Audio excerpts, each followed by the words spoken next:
Mtu naishi na mkeo miaka miwili tu, sasa keshanshinda huyo. Miaka miwili, Sheikh Umar Babu, nyie mlioacha miaka miwili. Mwingine anakwambia nimekaa naye miaka 6. Miaka 6 kakuongopea nani? Ndio mingi katika ndoa. Kwanza nikwambie kitu, mwanadamu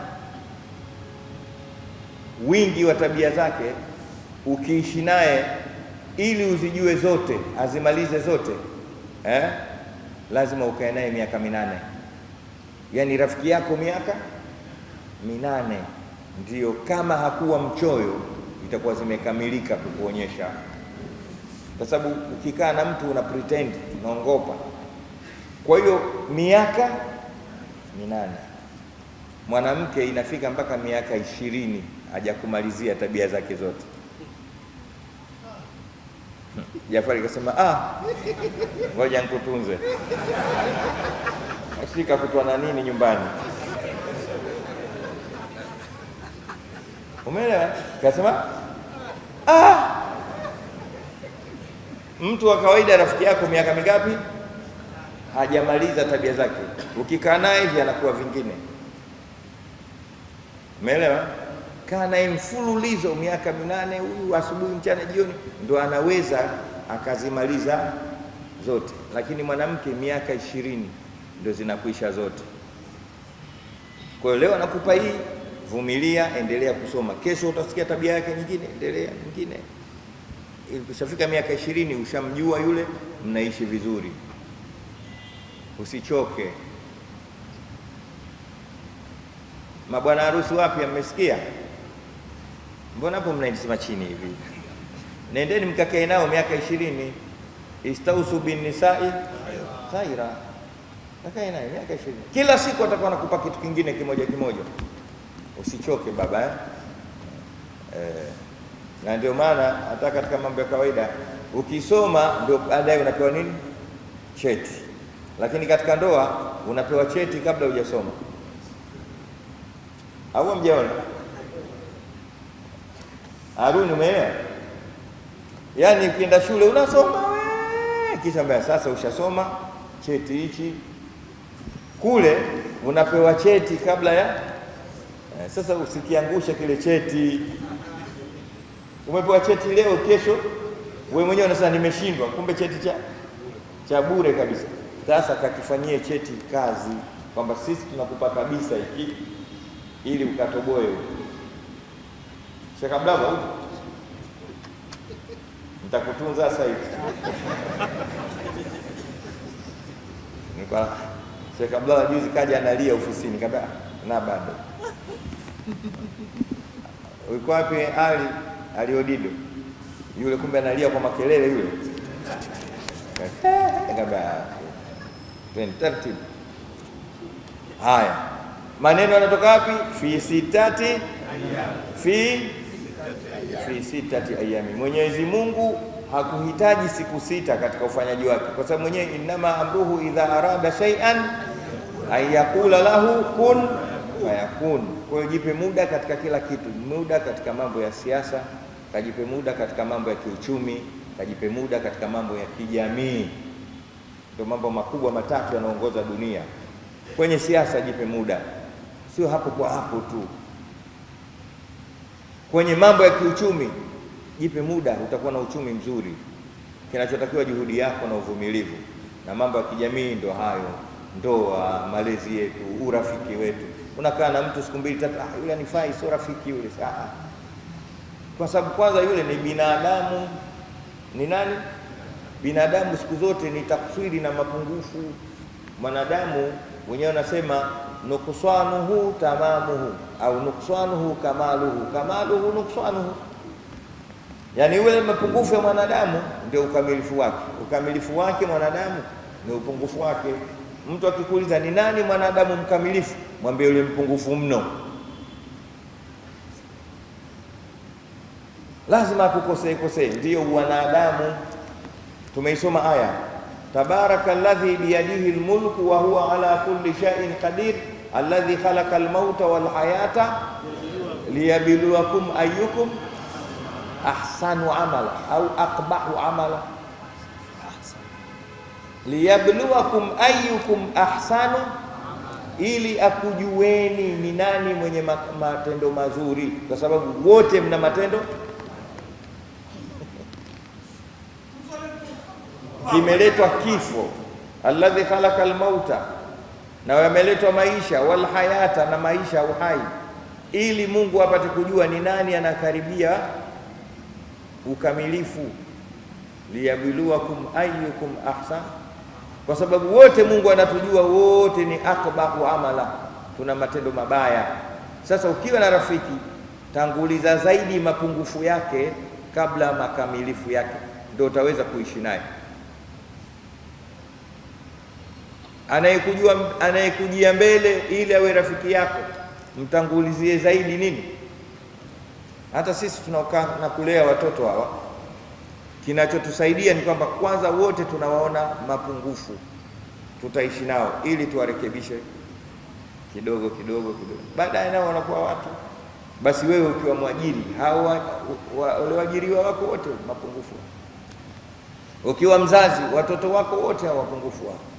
Ukiwa mwenye rafiki wengi, marafiki zako wote hao mapungufu. Imam Ghazali anasema la tusahibu man la yuhibbu illa an yaraka ma'suman, la tusahib man la yuhib illa an yaraka, yani usikubali kumfanya rafiki yule ambaye siku zote anakuona wewe ni malaika, huyo mkatae. Rafiki mzuri ni yule ambaye kwamba anayekuona wewe ni bashar, ni mwanadamu wa kawaida, huyo ndo rafiki yako. Lakini rafiki yule anayekuona wewe ni maasum, ambaye huwezi kukosea, huyo mkimbie, mtagombana mapema, kwa sababu hata likitokea siku ule ubinadamu wako unauonyesha kwake, hata kusamehe. Hata wewe mimi wewe ndo wewe huyo binadamu. Yote anatoka wapi? Alladhi khalaqa samawati wal ardha fi 6 ayyam. Tusichukue muda mrefu. Anasema tena wa min ayatihi khalqu samawati wal ardi, mbele akasema waqtilafu alsinatikum wa alwanikum. Miongoni mwa aya za Mwenyezi Mungu na alama na dalili za uwepo wake ni ile tofauti yenu ya lugha zenu na rangi zenu. Hiyo ingine, Mwenyezi Mungu amekuumbeni tofauti wa lugha. Unalionaje hilo nalo? Sisi hapa kila mmoja ana lugha ya Kiswahili, ana lugha ya Kiingereza, lakini ana lugha yake ya ukoo wake. Hichi kakiumba Mungu, sawa? Kakiumba Mwenyezi Mungu, kila mmoja ana ulimi wake, ana mother tongue yake, mother tongue yani lugha ya nyumbani. Ndio kuna mtu anaongea Kikwere, kuna anayeongea Kisambaa, au si onga Nyedi, umeona hii, au kama lugha kina Mursalia tumetaja jana hivi. Waruguru wanao lugha, Waruguru, Wakwere na Wazaramu lugha zao imekuru, na Wabena imekurubiana kidogo, sawa. Kidigo, Kimakonde, lugha ipo.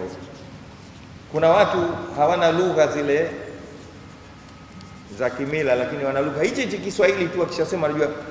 Ukisikia mtu anakuambia nilikwenda, unajua hiyo nilikwenda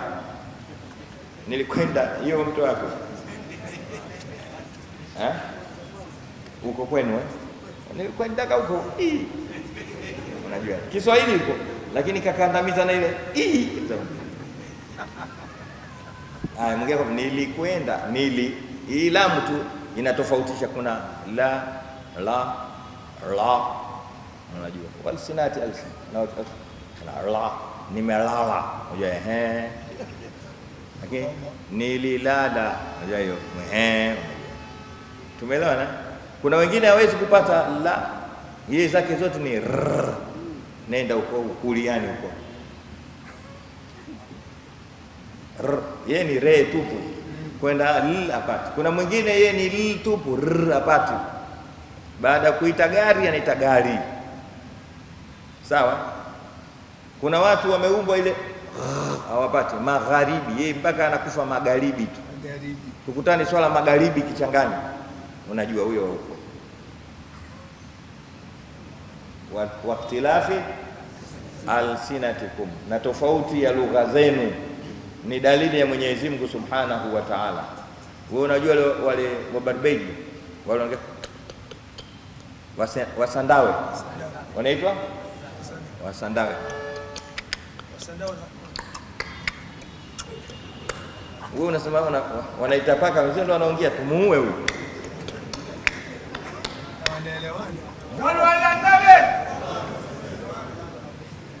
Tumeelewana? Mimi kukutana kipindi kile nasoma Tanga, kuna watoto wale sio wanatokea wapi, lakini maeneo haya katikati hapa, wao lugha yao ni kuguna tu, na wanaongea usiku, mchana tunaongea nao kama kawaida, lakini wakikutana wenyewe usiku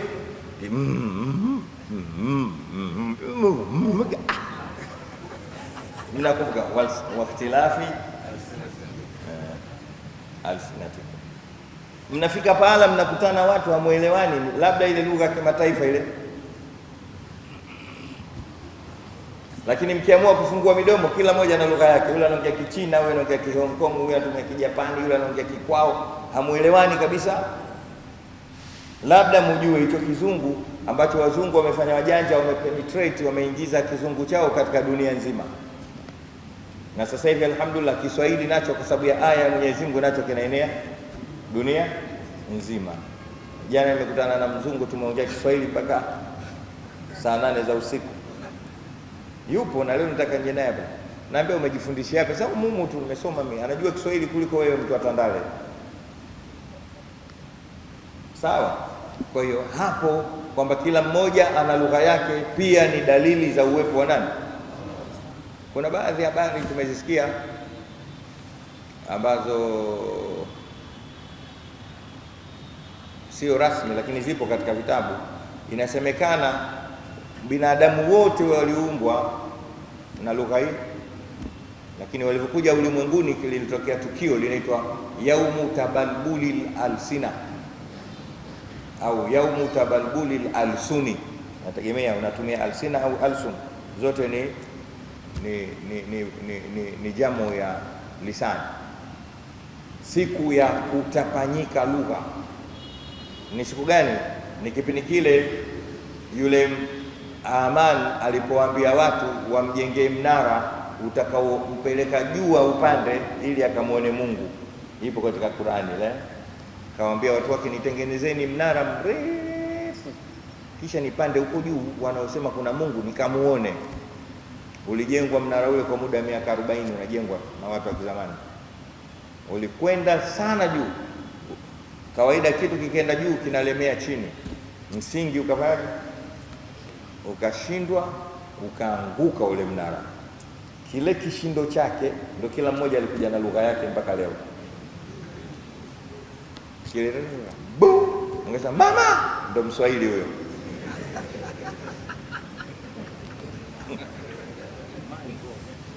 Tumeelewana? Inasemekana kwamba tulikuwa na lugha moja, lakini yaumu tabalbulil alsuni ndio siku iliyokuja kutubu. Tumeelewana? Haya, waqtilafi alsinatikum wa alwanikum, na rangi zenu. Ndio hapo na tofauti ya rangi zenu, kwamba Mwenyezi Mungu pia miongoni mwa dalili za uwepo wake ametuumba rangi tofauti. Kuna weupe, kuna weusi, kuna wekundu, kuna wanjano, kuna Mtume Muhammad sallallahu alaihi wasallam anasema katika hadithi ya Imam Ahmad na Imam Tirmidhi na Abu Daud kutoka kwa Abi Musa, Mtume, inna Allah khalaqa Adama, hakika Mwenyezi Mungu alimuumba Nabii Allah Adam min qabdhatin, kutokana na teko, qabadhaha min jami'il ardi, alolichukua katika ardhi yote. Ardhi ina rangi tofauti tofauti. Kwa lile dongo au ule mchanga ambao ndio ulimuumba mwanadamu, Mwenyezi Mungu aliuchukua akautia katika teko moja, lakini katika naui au kind na namna zote za ardhi. Kama unajua kuna udongo mweupe, udongo mwekundu, udongo mweusi, udongo, umeelewa? Kwa hiyo alichukua kidogo kidogo akaweka teko moja akamfinyanga Adam. Ndio hata fajaa banu Adam ala qadri al-ard, wakaja wanadamu kwa kiasi cha rangi za ardhi. Sal abyadu wal ahmaru wal aswad, alitokana mwanadamu katika ardhi hiyo. Kuna abyad, ndio wale weupe, kama mpo hapa mlichukuliwa udongo wenu kutoka mchanga mweupe. Wal ahmar, wekundu, mchanga mwekundu. Wal aswad, ndo sisi, mchanga mweusi. Wa baina dhalika, na kati ya rangi hizo, sawa. Lakini kwa vile mchanga nao au udongo, kuna udongo mwingine unanuka, mwingine unanukia, basi akaja wal khabithu, sababu dongo lake ni lile dongo khabith, sawa. Wa tayyibu, na wale wazuri. Wasahal, na wepesi. Kuna mtu mchanga, kuna mchanga mwepesi na mchanga mzito. Kwa hiyo kama umepata bahati kutoka mchanga mwepesi, ndo hutowaudhi watu. Mwenye mwepesi tu, kila kitu unachukulia easy. Okay, poa, nini, tusubiri, sawa. Lakini kuna mwingine thaqil, huyo kila kitu kwake kigumu, na yeye akikaa naye anakuudhi. Tangu asubuhi ukikaa naye, huyu jamaa afi huyu, sawa, na kuendelea. Baina dhalika, Mwenyezi Mungu ajalie kila la kheri. Kwa hiyo leo ushapata kwa nini watu tunatofautiana tabia tunatofautiana kwa sababu ya udongo. Kuna udongo tabia yake ni kumea, kila ukipanda kitu pale kinafanya kinamea, na kuna udongo tabia yake ni ukame, upanda chochote hakioti. Lakini kuna udongo vinaota vya chumvi, na kuna udongo vinaota vitamtamu. Kuna udongo vinaota vikalikali, kina karafuu au, umeelewa vile? Sasa wewe udongo wako wa karafuu au katika aya nyingine Mungu anasema wa fil ardi qita'un mutajawirat, katika ardhi kuna vipande vyenye kukaa jirani. Yusqa bima'in wahid, unanyeshwa udongo wote kwa maji moja tu ya mbinguni. Lakini watu wanakuja kutokana na tabia za udongo. Ndio maana kuna mtu ana tabia ya mchicha, kuna mtu ana tabia ya maharage, kuna mtu ana tabia ya kitunguu, kuna mtu ana tabia ya chungwa. Ole wako sasa kutana mtu mwenye tabia ya mua, wewe usipate tabu. Ukiwa kiongozi unajua tu watu hawa hapa niko na michungwa, si unaelewa vizuri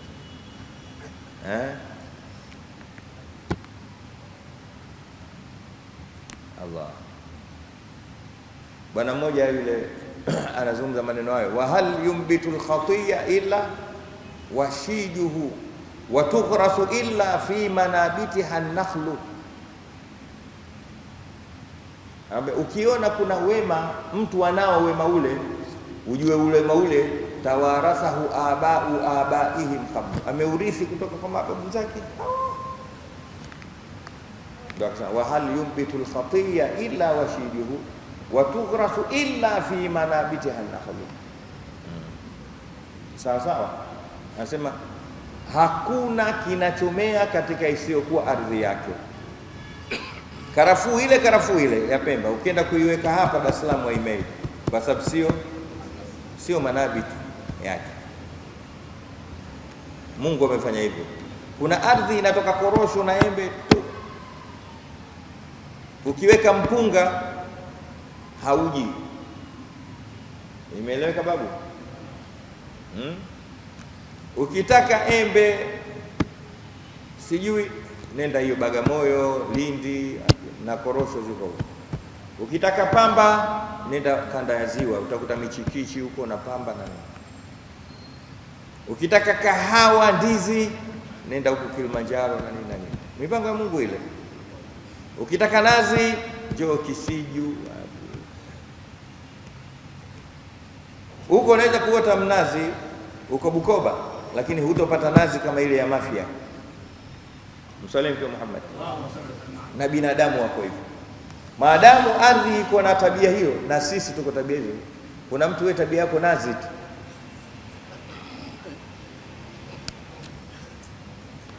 kuna mtu wewe tabia yake mchicha.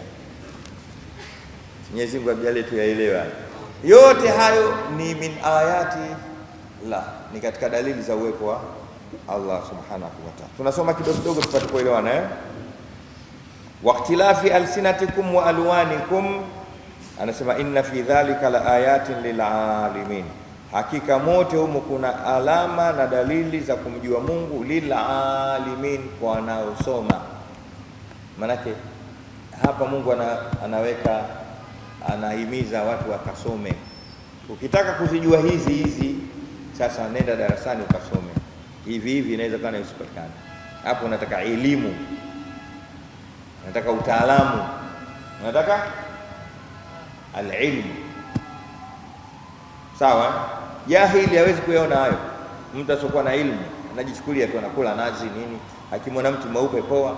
Saa nyingine akimwona mtu mweupe atamchukia, na mwingine anaweza kuwa mweupe kwa weupe wake akawachukia weusi, akajiona yeye ndio kila kitu kwa sababu tu ya nini? Ya weupe wake. Haina maana kwamba wewe mweupe umchukie mweusi au mdhalau. Inna khalaqnakum min dhakarin wa untha wa ja'alnakum shu'uban wa qabaila litaarafu inna akramakum inda Allahi. Mungu anasema nimewaumbeni mataifa, makabila, koo mbalimbali, litaarafu, ili mpate kujuana tu. Lakini ukitaka kumjua nani bora miongoni mwenu, inna akramakum inda Allahi atqakum, bora katika nyinyi ni yule mwenye kumcha Mungu. Mwenyezi Mungu ajalie sisi minal muttaqin. Wa min ayatihi, na miongoni mwa alama zake Mwenyezi Mungu, manamukum billail, ni kulala kwenu usiku. Kulala usiku, dalili nayo hiyo. Usingizi wa mchana tofauti na usingizi wa usiku.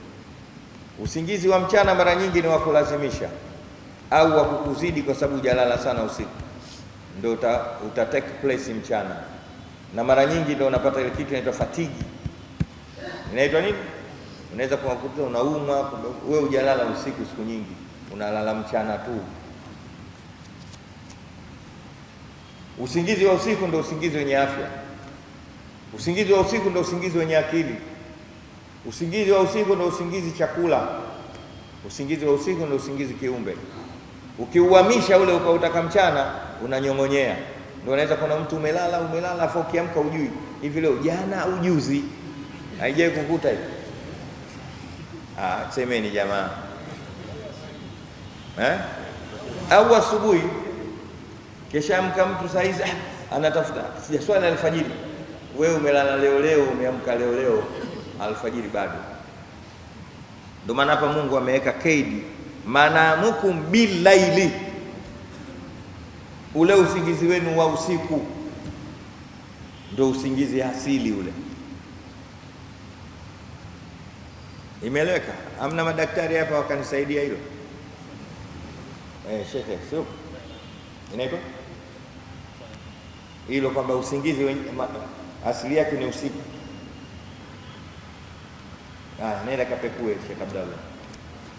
Raha ya usingizi ni kulala usiku, ndio usingizi asili. Ule wa mchana una kopi, hauji wote. Nenda akasome suratul Naba, amma yatasaaluna, mwisho uko utaona. Anasemaje Mwenyezi Mungu? Kuna hela, waja'alna naumakum. Sasa mko wengi na mtunzana.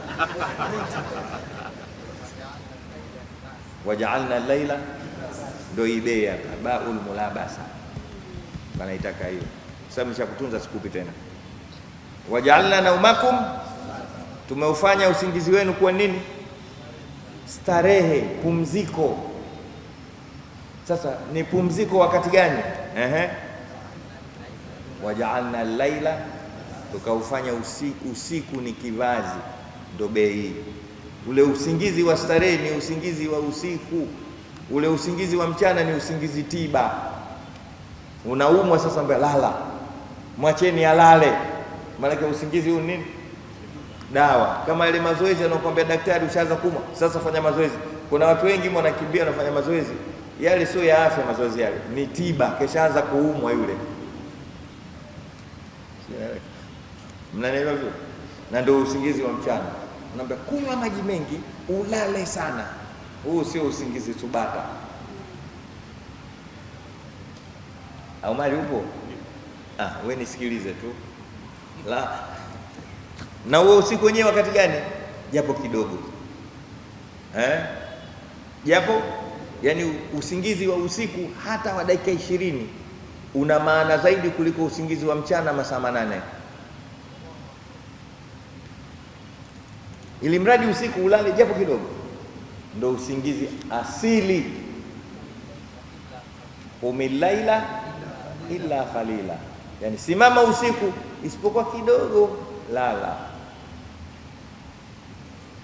Kanu qalilan min al-laili ma yahjaun wa bil ashari hum, yani japo kidogo usiku. Usikubali usiku usilale japo kidogo. Kuna watu wanafanya kazi usiku kucha, fanya kazi tu, anafanya kazi, mwisho macho yanatoka hivi, akili inapungua. Ndio na mtu ana macho atoe, ujue yule usingizi wa usiku mwingi ule anao bana, japo kidogo. Dakika 20 nakwambia ya usiku ni tofauti na masaa 6 au 8 ya mchana kwenye kulala. Asili ya usingizi na wakati gani? Usiku ndio starehe. Wa min ayatihi manamukum bil-laili, umeelewa? Wan nahari, wakati wa kuchoka. Wabtighaukum min fadli, na kutafuta kwenu fadhili za Mungu. Hiyo nayo dalili ya Allah. Wabtighaukum min fadli, tukiamua kufundisha, tukaamua kuieleza wabtighaukum min fadli, muda utakuwa mdogo, maneno yako mengi, lakini tosheka tu kidogo kwamba miongoni mwa dalili za Mwenyezi Mungu kule wewe masaa yote unamtafuta Mungu. Hata ukiwa mbaya, hata ukiwa, lakini iko sehemu ya nafasi ya Mungu utaikuta tu katika ubaya wako, kwamba Mungu akinijalia kesho nitaiba. Sio hela kabisa. Sio, mnanielewa? Yaani kuwa utakavyokuwa katika mambo yako, lakini utaona bado nafsi yako na roho yako inamhitaji Mungu katika hayo uliokuwa nayo. Upo mtu aswali, afungi, afanye chochote, lakini anaendesha gari usiku mchana, inshallah Mungu akinijalia nitafika Mwanza. Mungu gani? Wabtighaukum min fadli, kwamba moyo na huu mwili wenyewe haukubali kumkosa Mungu. Wabtighaukum min fadli, na inaingia ndio mambo ya riziki, ndio mambo ya kila kitu. Wabtighaukum min afya, unalala uko hospitali, unaambia mtu, inategemea sengine mtu sio Muislamu, lakini anayekuja, niombe Mungu bwana nipone bwana. Wabtighaukum min fadli, sawa. Inna fi dhalika la ayatin liqaumin, hakika yote ndani yake kuna alama za uwepo wa Mungu kwa watu wenye kusikia. Wa min ayatihi yurikumul barqa, na miongoni mwa alama zake ni kukuonyesheni nyinyi albarqa, umeta au umwemwe. Umwemwe ile inaokuja wakati wa mvua, ndio nini? Radi, kitu kingine ile mwanga, jina lake hasa ile taja. Anaona lugha tofauti wa ikhtilaf alsinatikum. Juzi imepiga sana usiku hapo. Ile inaitwa barq kwa lugha ya Kiarabu. Kwa hiyo mkiita umeme, umwemwe, kizungu inaitwaje? Haya, ndio hivyo hivyo.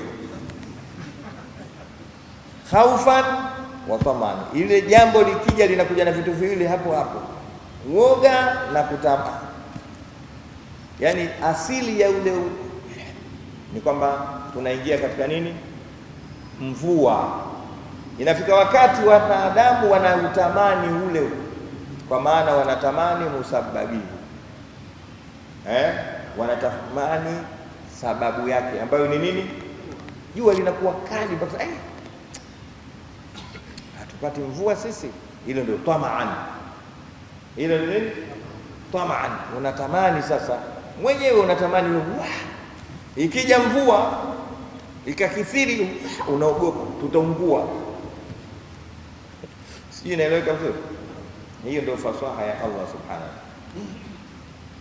Albarq juzi imepiga sana usiku maeneo ya kwetu Kinondoni, Magomeni, mpaka ndani unaingia ule, hata ukifunga dirisha unasema mnaonana wote, alafu tena sekunde ule kabla hujakuja tunautamani, na ukija tunauogopa. Ndio hapo tunautamani ili tupate nini? Mvua. Ukija uondoke, kwa sababu mvua tushapata, utatuunguza ule.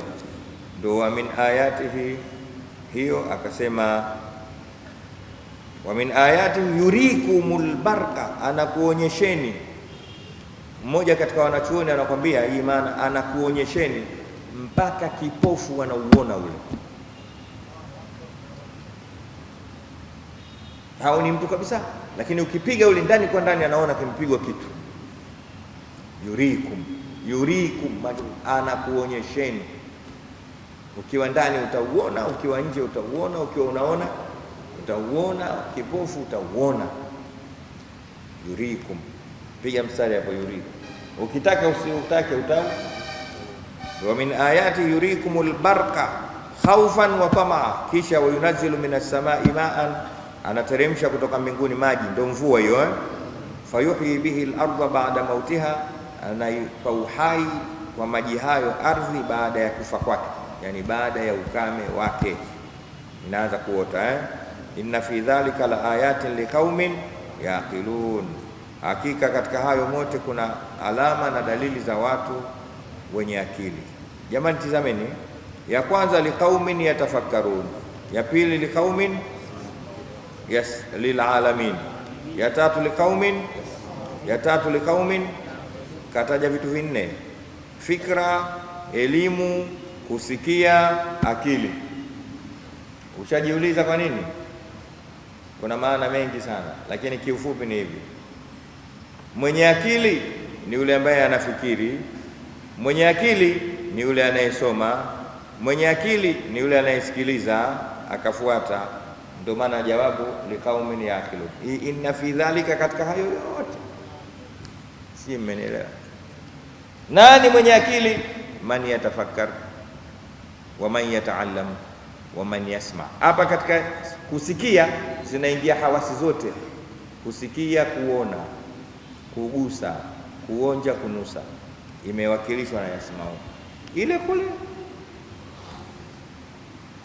Walaqad dhara'na li jahannama kathiran min al-jinni wal insi. Kwa nini?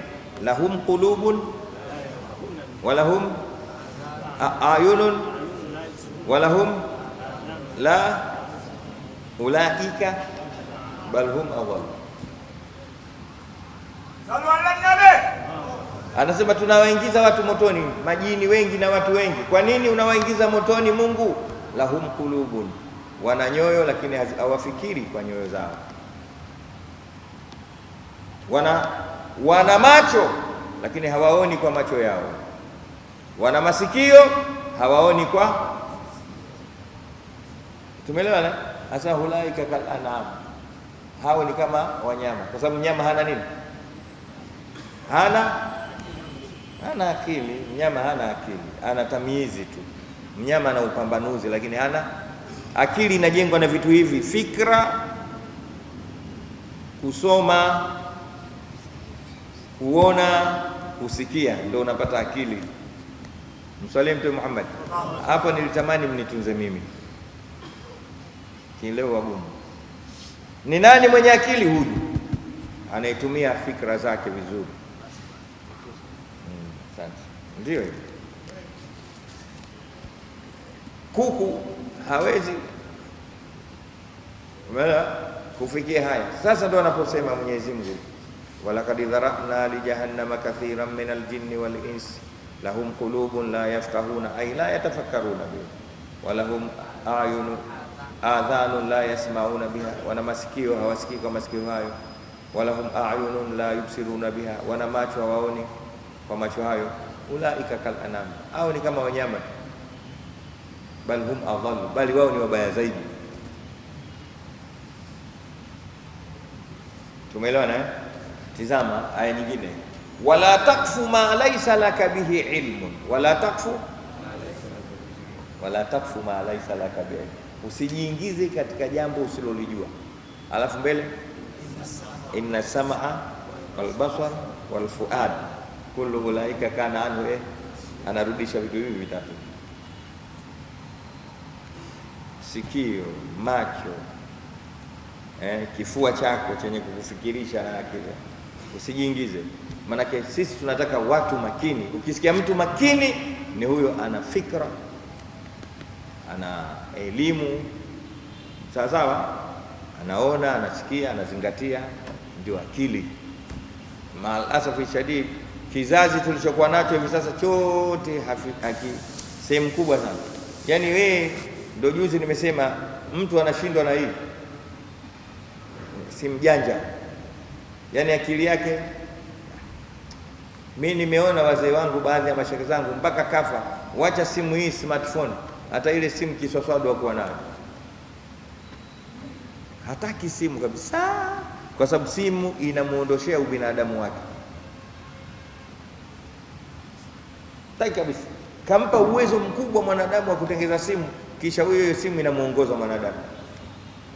Nusammi al-asra asra an-nur walakin bada nuqsanuhu fi izdiyadihi fafihi bikathrati maqtara'uhu sara uqulu an-nasi taqda'u liljamal.